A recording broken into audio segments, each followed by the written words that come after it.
Saudara-saudari semuanya yang saya hormati, khususnya saudara-saudari saya masyarakat rakyat Jawa Barat yang ada di bawah pimpinan Gubernur Kang Deddy Mulyadi. Mencermati berita terkini, benar seperti apa yang dulu pernah saya katakan, Kang Deddy dalam ancaman. Tempo hari yang mengancam adalah orang-orang yang terganggu kepentingannya dari kalangan pengusaha nakal. Kemudian ada juga yang mengganggu dari kalangan habib, kalangan ustadz yang mengkafirkan, memurtadkan, dan memusyrikkan Kang Deddy Mulyadi. Kami juga sudah membela dengan berbagai dalil, berbagai cara, bahkan saya mengajak kepada mereka yang begitu mudahnya mengkafirkan, memusyrikkan untuk ngaji bersama, membaca kitab. Apalagi kita orang-orang Indonesia ini adalah orang-orang yang mengikuti faham ahli sunnah wal jamaah. Kang Deddy sungguh menjadi idola rakyat Indonesia. Kang Deddy menjadi tumpuan dan harapan rakyat Indonesia. Diharapkan asanya, energinya mengalir, menyebar ke seluruh Indonesia, menginspirasi dan menjadi ikutan contoh para pimpinan daerah yang lainnya. Saudara-saudara saya yang dari Jawa Timur, malah ada yang menggugat, minta kepada Pak Prabowo. Apa katanya? Katanya, tangkap Kang Deddy Mulyadi. Segera tangkap Kang Deddy Mulyadi karena membuat heboh rakyat Indonesia. Orang-orang yang terganggu kepentingannya juga merasa keberadaan Kang Deddy Mulyadi ancaman bagi mereka. Tetapi untuk saudara saya yang ada di Jawa Timur ini, saya melihat sebagai hal yang lucu dan memang penting untuk disampaikan. Kata saudara saya yang dari Jawa Timur itu, malah nantang-nantang orang Jawa Barat. Orang Jawa Barat, kamu jangan sombong. Kalau berani ayo kita tukeran gubernur. Gubernur Khofifah mau ditukar Kang Deddy Mulyadi. Kenapa? Karena asa yang menyebar dari Kang Deddy Mulyadi benar-benar memberikan harapan bagi rakyat Indonesia. Pembelaannya terhadap masyarakat kecil tidak diragukan lagi. Sungguh pun orang-orang yang tidak senang, apalagi yang saya sebutkan sebagai musuh-musuh yang mengancam, itu selalu menyebutkan kalau Kang Deddy Mulyadi melakukan sesuatu itu hanya untuk pencitraan. Padahal kalau pencitraan itu menggunakan dana yang besar, biaya yang tinggi. Ketika Kang Deddy Mulyadi tahu Jawa Barat periode yang lalu itu anggaran untuk pencitraan, anggaran untuk media, membayarin media supaya menyiarkan kabar ini, memberitakan tentang hasil pembangunan dan sebagainya, itu 50 miliar dikeluarkan. Saat ini Kang Dadi nggak perlu lagi pencitraan itu, nggak perlu lagi biaya media. Dari 50 miliar sekarang cuma 3 miliar. Itu artinya apa? Kang Deddy bekerja dari dalam hati. Pencitraan memang penting, tapi yang dilakukan oleh Kang Deddy Mulyadi bukanlah pencitraan, tetapi memberi pelajaran, memberi fakta kepada masyarakat bahwa begini loh cara menyelesaikan masalah, dan begini loh cara pemimpin melakukan tindakan. Kemudian dari sekian banyak yang merasa terganggu, di antaranya adalah preman-preman yang berbaju ormas, organisasi massa. Kang Deddy telah benar-benar menyatakan akan memberantas preman-preman yang membuat biaya tinggi di berbagai proyek. Bayangkan saudara-saudara sekalian, di Indonesia ini tidak ada proyek yang lepas dari ancaman preman, pemerasan preman. Jangankan proyek besar, saya yang tinggal di Banten, mau bangun rumah saja, beli pasir satu kol itu sudah didatangi preman. Apalagi satu truk preman datang. Jadi saudara sekalian, preman ini sangat meresahkan dan membuat biaya pekerjaan menjadi besar dan hasilnya tidak sesuai dengan harapan. Bayangkan saudara, kalau ada sebuah proyek pekerjaan perumahan umpamanya, atau pekerjaan jalan umpamanya,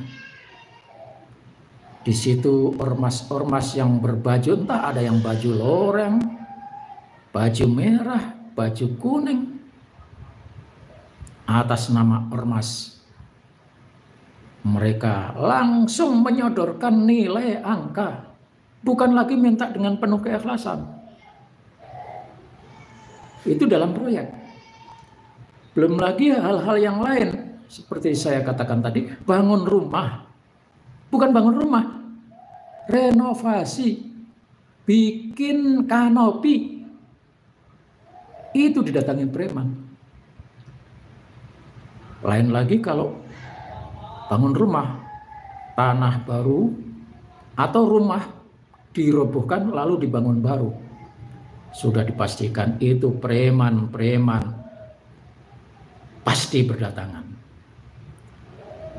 Pengalaman saya dulu, ya, ketika satu preman dikasih, nanti satu preman dari ormas, nanti datang lagi preman dari ormas yang lainnya.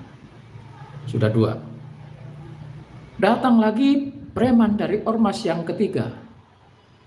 Datang lagi preman dari ormas yang keempat. Jadi begitu bergantian. Yang kasihan itu adalah mandor, manakala rumah itu dibangun dengan borongan. Mandor tidak bisa berkutik. Malah kadang-kadang begitu datang langsung todong. Bapak harus bayar sekian. Ini adalah ulah preman. Nah, belum lagi di pasar-pasar, di tempat-tempat dagang, di tempat-tempat bisnis. Saudara percaya atau tidak, sepanjang jalan,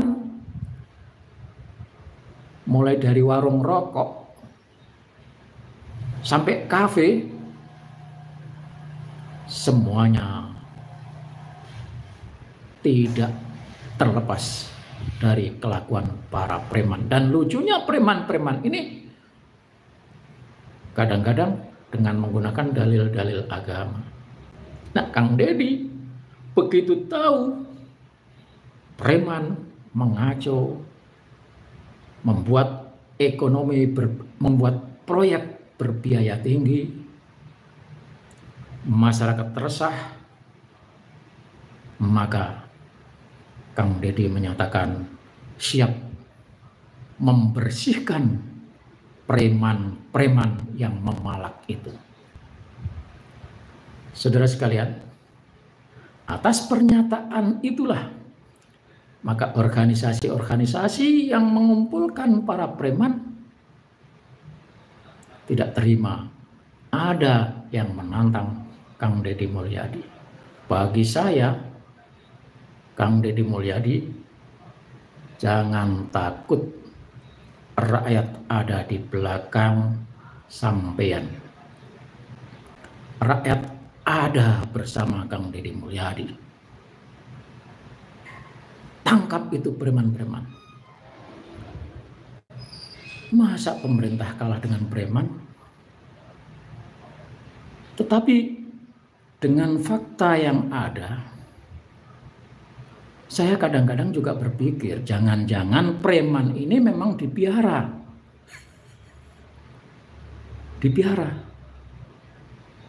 Apalagi di saat-saat pemilu. Nah, itu sangat dibutuhkan preman-preman, kumpulan preman ini untuk mengambil suara. Nah, disinilah maka nampaknya saya sangat sulit untuk memberantas preman. Tetapi kalau tidak dimulai, kapan lagi? Maka Kang Deddy hajar itu preman, jangan takut. Ancaman pasti ada. Apalagi yang kemarin sudah menyatakan tantangan itu adalah ormas, namanya ormas, tapi isinya adalah kumpulan orang-orang yang tidak ada kerjaan, kumpulan orang-orang yang ingin mendapatkan uang tapi dengan cara memaksa orang untuk memberi dengan berbagai alasan. Pabrik didatangi, perusahaan didatangi, itu kumpulan ormas. Kalau memang benar-benar mereka mendirikan ormas itu demi kemajuan, maka mestinya ormas tidak perlu meminta dana dengan cara memaksa, memeras. Kan Anda itu adalah orang-orang yang ingin ikut berperan aktif dalam pembangunan, ya iuran dong. Tapi kenyataannya mereka hidup dari memeras. Saudara sekalian, dengan adanya keberanian Kang Deddy Mulyadi untuk memberantas preman ini, maka menjadi nyata preman sekarang ini sedang dalam suasana ngamuk berat.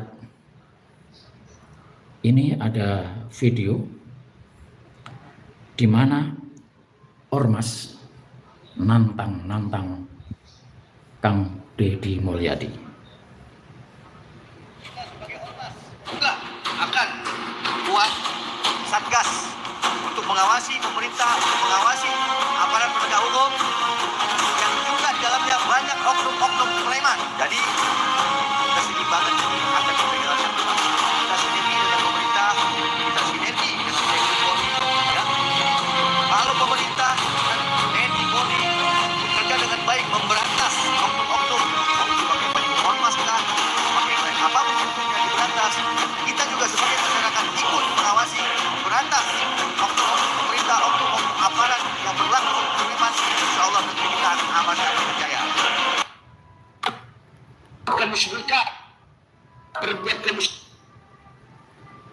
Saudara sekalian, pantaskah preman menyatakan diri akan mengawasi pemerintah?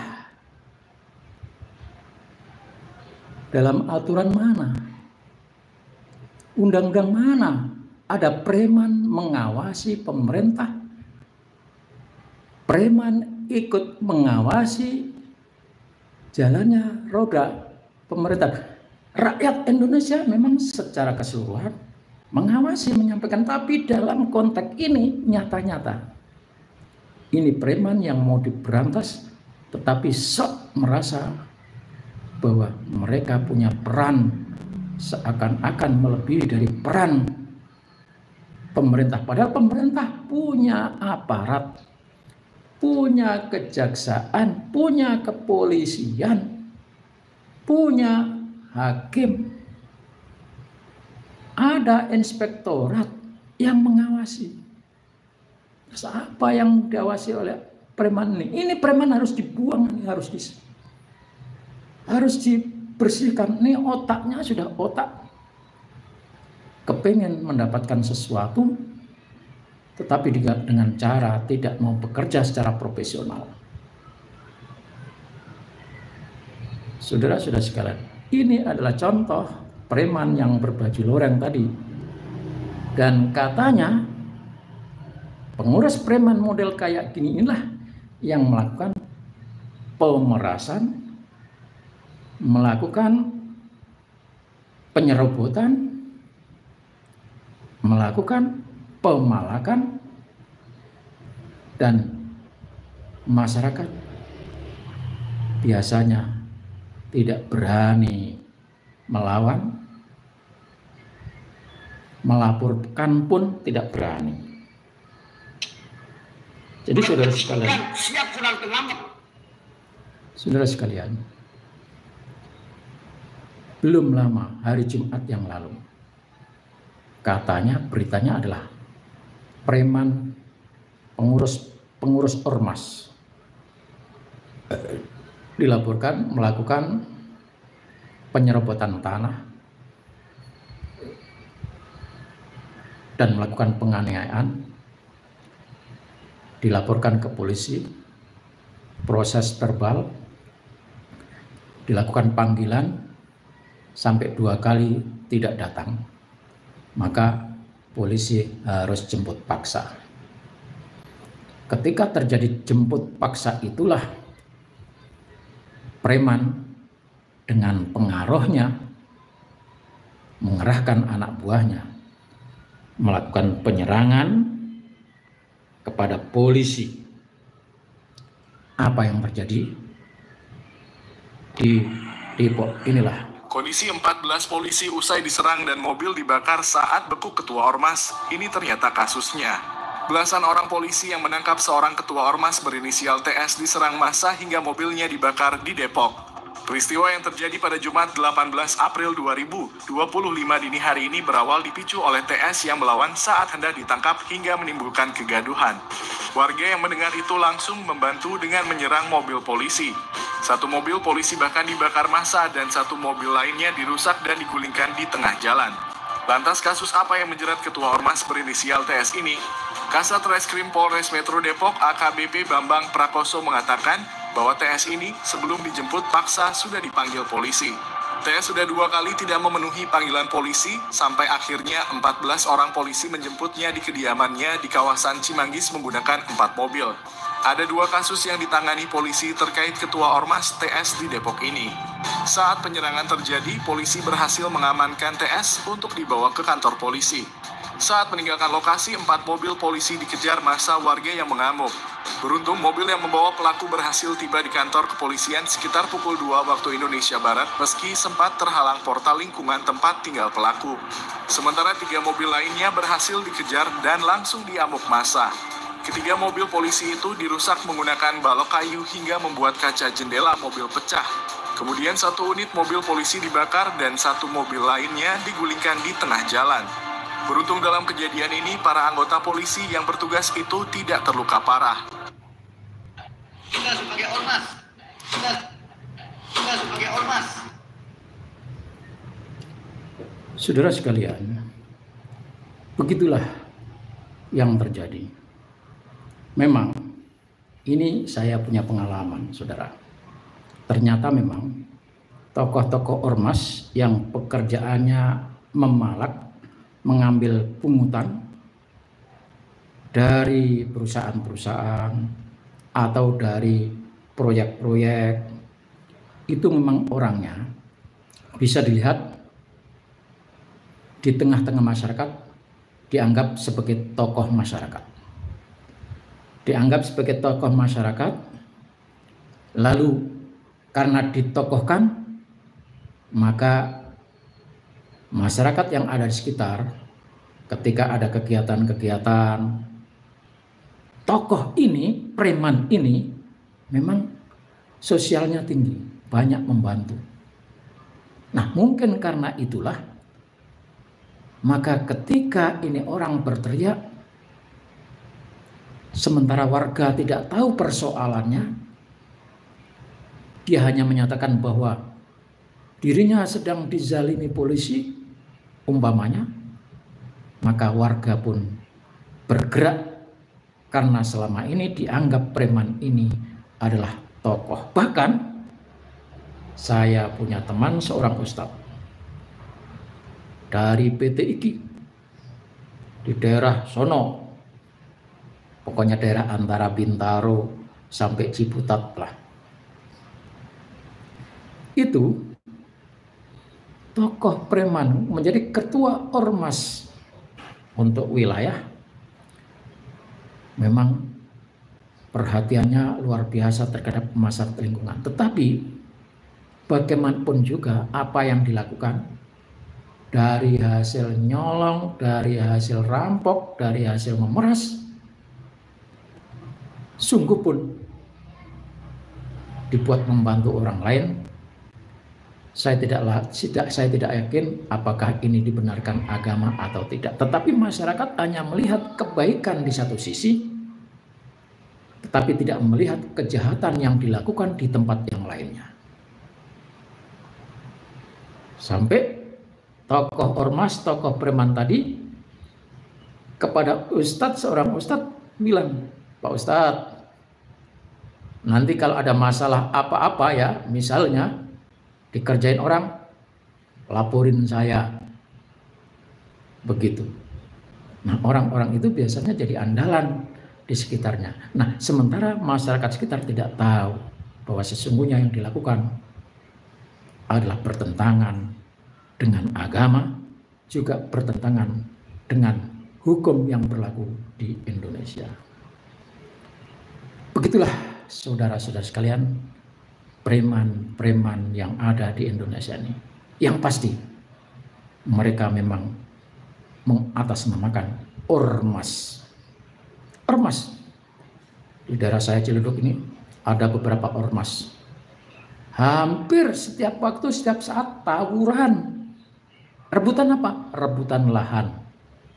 Itulah preman.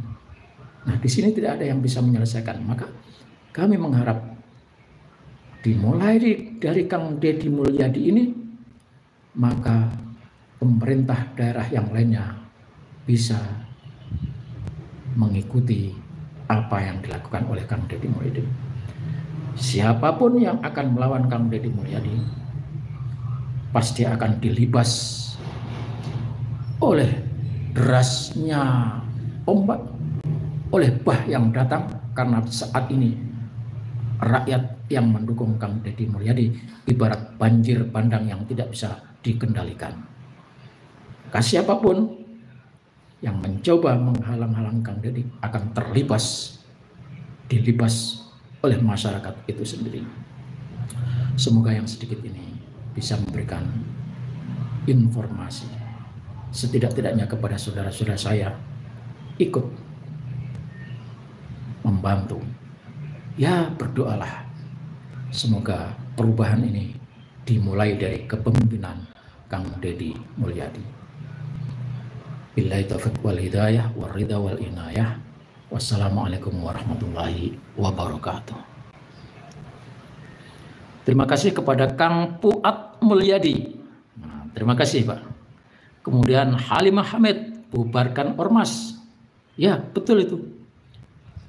Arjuni, preman-preman yang kriminal kebanyakan berwajah garang, kulitnya hitam.